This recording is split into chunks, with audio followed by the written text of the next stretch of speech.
किसी ने कहा है कि हमें दुनिया से क्या मतलब, मदरसा है वतन अपना, मरेंगे हम किताबों पर, फर्क होंगे कफन अपना। हुक्मरान का रवैया निराशाजनक। हुक्मरान को मालूम है कि मुसलमानों का वजूद, मुसलमानों के इदारे हैं, मुसलमानों के मदरसे हैं, मुसलमानों की इस्लामी दर्सगाहें हैं। हुक्मरान जानते हैं कि जब मदरसे निशाने पर होंगे तो इनका वजूद निशाने पर होगा। आज आज बात बात मदरसों की नहीं है, बात हमारे वजूद की है। आज जिस तरह से हमारे असलाफ की यादगारों को मिटाया गया, जिस तरह से हमारे असलाफ के नामों को बदल दिया गया, जिस तरह से देश में कभी कभी कभी मस्जिद, कभी कभी मदरसे, कभी ज्ञान व्यापी, कभी मथुरा, कभी अयोध्या, कभी आगरा, पता नहीं कहाँ कहाँ के मसाइल लेकर के आते हैं और मुसलमानों को तोड़ने की साजिश और कोशिश करते हैं। ये हो रहा है देश में। हर हाल में मुसलमानों से हर चीज का ब्यौरा चाहिए। अभी अभी हाल ही में आपने राम मंदिर का जो प्रोग्राम किया है, प्राण प्रतिष्ठा का प्रोग्राम जो हुआ है, उसमें जो राम मंदिर बन रहा है या बनाया गया है, उसमें कितने हजार करोड़ रुपए आप लाए हैं, विदेशों से चंदा आप लाए हैं। आप चंदा कर सकते हैं अपनी इबादत गाहों के लिए, अपने मजहब के लिए। हम नहीं कर सकते हैं। हम अगर करेंगे तो आप हमारी जांच आप करेंगे। तो ये सिर्फ टारगेट करना है, परेशान करना है एक समुदाय को। हम उत्तर प्रदेश के जिस जिले में रहते हैं, वो हमारा जिला सटा हुआ है इससे, नेपाल से, और नेपाल के बॉर्डर पे दिखाया है कि कहाँ है मदरसे। आप घुमा फिरा करके मुसलमानों को आतंकी गतिविधियों में घोषित करना आप चाहते हैं। इसके सिवा कुछ नहीं। हमारी छविया को पूरी दुनिया में दागदार करने की कोशिश आप कर रहे हैं। आपके जुल्म, आपकी ज्यादतियां पूरी दुनिया की इंसानियत जानती है। आप किस तरह से हमको टारगेट कर रहे हैं। ये इंसाफ नहीं है। मदरसे हमारा वजूद है, मदरसे हमारे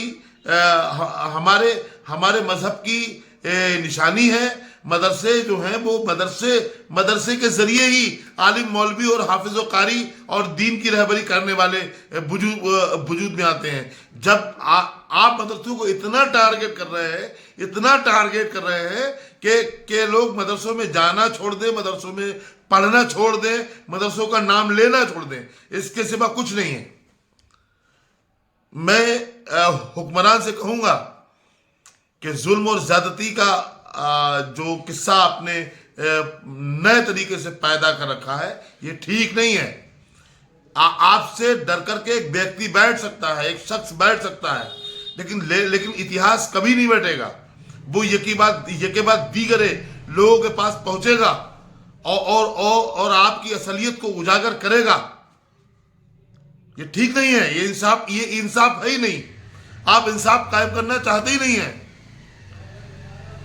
अदालतों के जो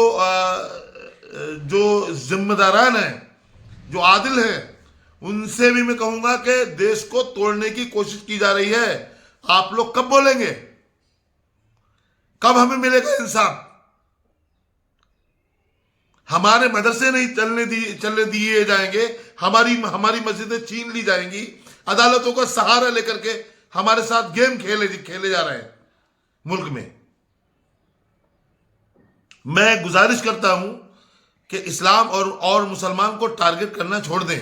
देश नौकरियां मांग रहा है, देश बुलेट ट्रेन मांग रहा है, देश में जो बेरोजगारी की कगार है, आपके आंकड़े के मुताबिक 80 करोड़ लोगों को आप राशन दे रहे हैं। ये तारीफ का काम नहीं है। ये आपकी कायरता है। आप उन्हें रोजगार नहीं दे पाए, इसलिए आप राशन दे रहे हैं। भुखमरी का शिकार है देश।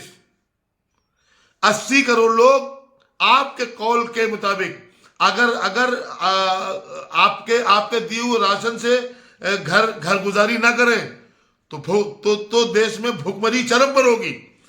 और वैसे भी देश भुखमरी का शिकार है। उठिए, देश की बका के लिए उठिए। हम आपके साथ में कांधे से कांधा मिला करके कल भी चल रहे थे। हमारे अजदाद इन्हीं मदरसों से फारिग जो आज जिन्हें आप निशाना बना रहे हैं। मौलाना फजल खैराबादी को पढ़ लीजिए, मौलाना किफायतुल्लाह काफी को पढ़ लीजिए, आप पढ़िए तो। इन्हीं मदरसों से निकले हुए लोगों ने जंग आजादी लड़ी है, तहरीक जंग आजादी चलाई है। 1857 के बाद न जाने कितने उलमा फांसी के फंदे पर पड़ गए हैं, न जाने कितने उलमा काले पानी की सजा काटे हैं। आप आज उन्हीं की औलादों को आप परेशान कर रहे हो। ये इंसाफ है ही नहीं। मैं उलमा कराम से कहूंगा, सज्जाद खान से कहूंगा कि बैठ करके बातचीत करे, हुकूमत के मंसूबों के खिलाफ सड़कों पर आए, और या हुकूमत के जो रहबर है, जो हुक्मरान है, उनसे बैठ करके बातचीत करें। कब तक चलेगा ये? कब तक हमें इस्लामी बुनियाद पर, इस्लामिक होने की वजह से हमें मारा जाता रहेगा?